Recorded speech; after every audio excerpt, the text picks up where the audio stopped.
সংসারে সব থেকে বেশি দামি কি, সব থেকে বেশি মূল্যবান কি? কেউ বলবে সোনা, কেউ বলবে রত্ন, কেউ বলবে মুক্ত, কেউ বলবে মানিক। এগুলো কতটা মূল্যবান? ধরুন, কিছু সোনার মুদ্রা দিয়ে আমরা মুক্ত কিনতে পারি, কিছু মুক্ত দিয়ে একটা মানিক, কিছু মানিক দিয়ে কিনতে পারি একটা হিরে। কিন্তু এই জগতের সমস্ত ধন খরচ করেও একটা জিনিস আমরা কিনতে পারবো না, আর তা হলো একটা মুহূর্ত। কি হলো? সত্যি সামনে এসে গেল। সত্যি হলো এটাই যে জগতে সব থেকে বেশি মূল্যবান সময়, সেই সময় যেটা আমরা এমনি নষ্ট করে দিই অকাজে, কখনো কোনো আশাতে, কখনো শোক করে, কখনো ঘটে যাওয়া দিনের কথা ভেবে, তো কখনো ভবিষ্যতের চিন্তাতে। এই সময়ের সদ্ব্যবহার আমাদের করা উচিত। এই সময়ের সদ্ব্যবহার করে আমাদের ধন অর্জন করা উচিত, মহান কাজ করা উচিত, আমাদের ব্যক্তিত্বকে উদার করা উচিত, ভালো কাজ করা উচিত, সকলের সাথে আনন্দ ভাগ করা উচিত।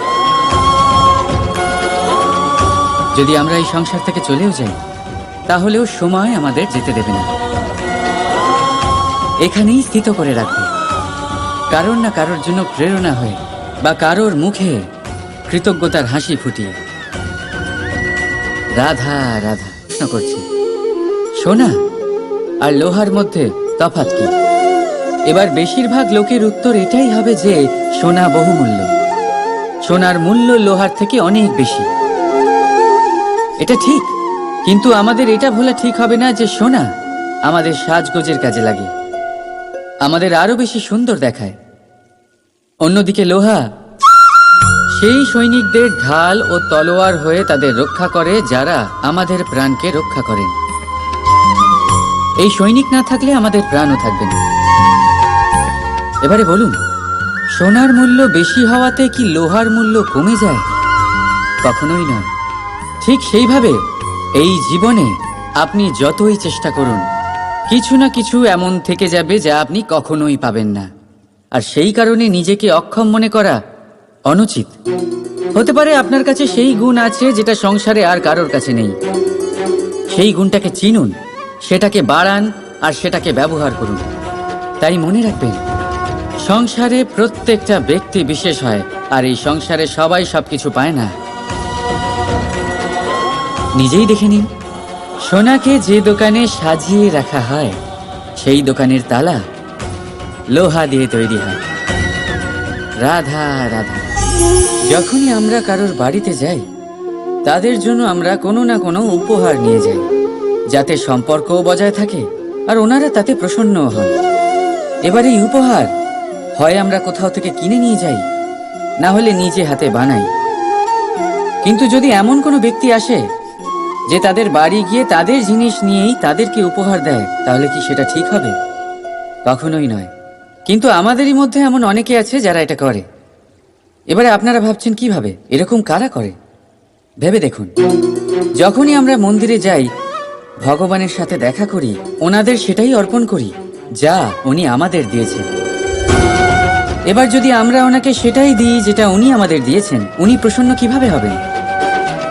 ভগবানকে খুশি করতে হলে সেটা অর্পণ করুন যেটা অর্পণ করার দরকার আছে, যেটা আপনি পেয়েছেন, যেটা আপনি নিজে বানিয়েছেন।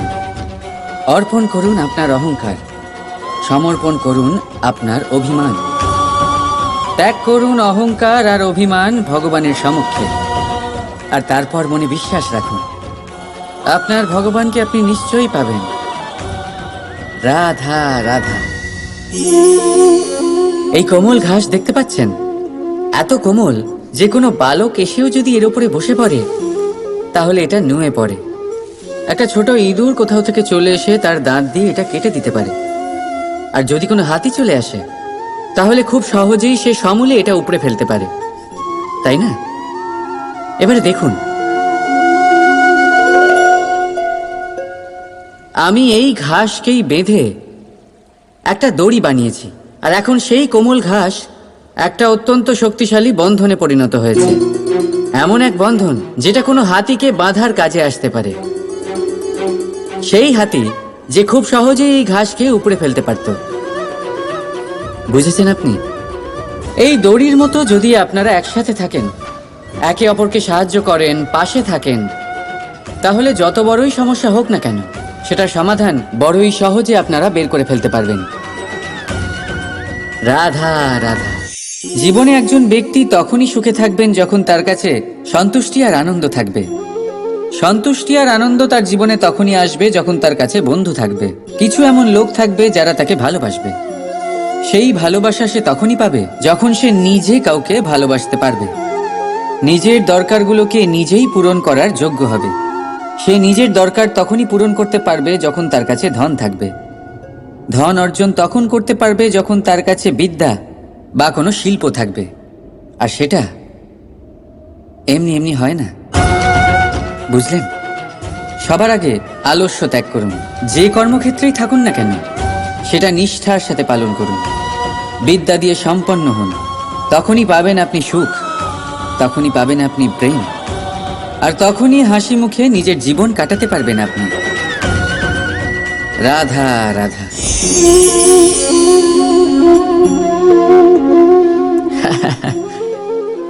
এইমাত্র আমার মনে একটা কথা এলো যে আপনিও কি এটা ভাবেন যে এটা কেন হয়?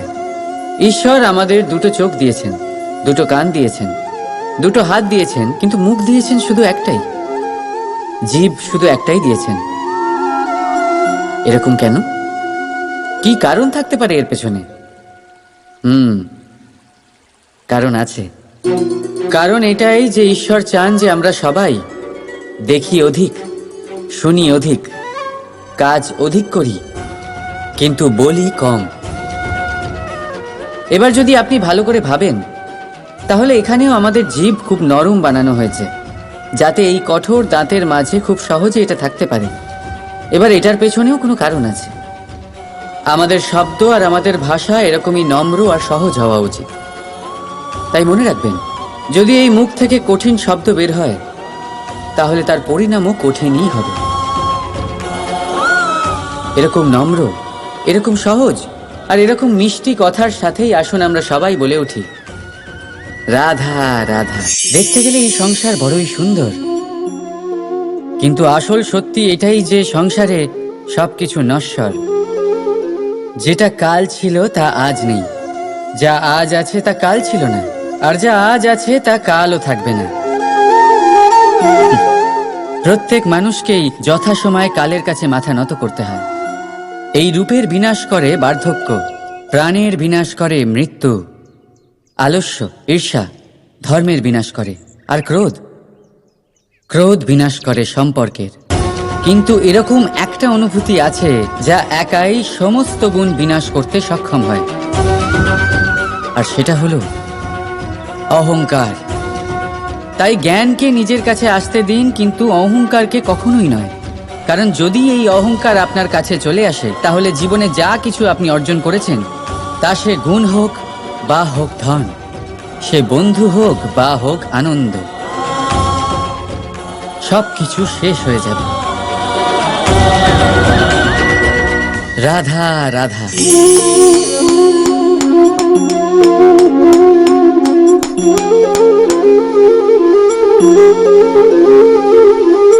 আপনি নিশ্চয়ই ভাবছেন আমি কি করছি।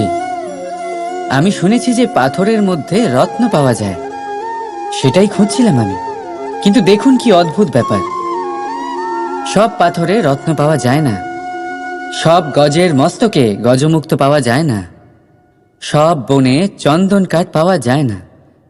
জীবনে যত শ্রেষ্ঠ আর মহান বস্তু আছে এগুলো পাওয়ার জন্য কঠিন পরিস্থিতির মুখোমুখি হতেই হয়। আর এমনই শ্রেষ্ঠ হয় বন্ধু, অত্যন্ত শ্রেষ্ঠ যদি সঠিক বন্ধু হয়। আপনি জীবনে অনেক মানুষের দেখা পাবেন, অনেক মিষ্টি মিষ্টি কথা বলবে তারা, কিন্তু যদি আপনার জীবনে এমন কেউ আসে যে আপনার ভালোর বিষয় চিন্তা করে, আপনার ভালোর জন্য কাজ করে, তাহলে তাকে কোথাও যেতে দেবেন না। তাদেরকে নিজের জীবনে ধরে রাখুন, আর দেখুন আপনার জীবনে শুধু সুখই আসবে। রাধা রাধা। সাগর আর নদী, এই দুই হলো জলাধার, কিন্তু দুজনের মধ্যে তফাৎ দেখুন কতটা।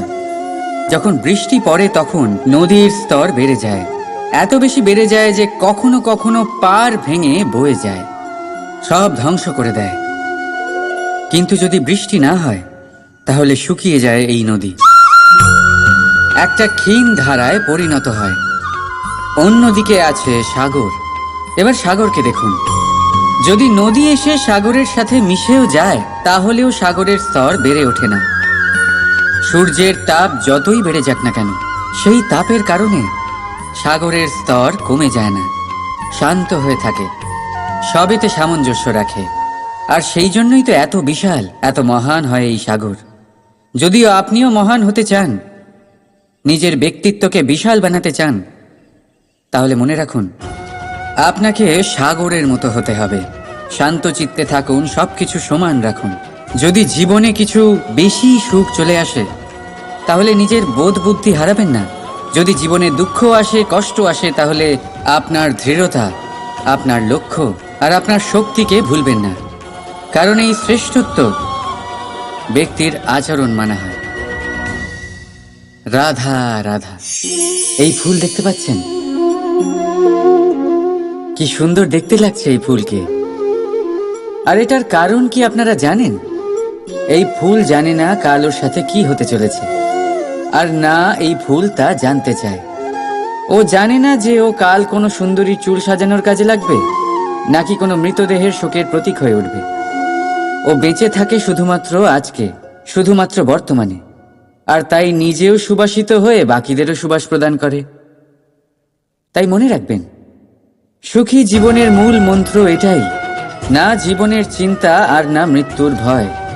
যা আছে বর্তমান, এই বর্তমানে বাঁচুন, এই বর্তমানকেই ভোগ করুন, আর এই বর্তমানেই নিজের আনন্দ খুঁজে নিন। নিজেও সুখে থাকুন আর অপরকেও সুখে রাখুন। রাধা রাধা।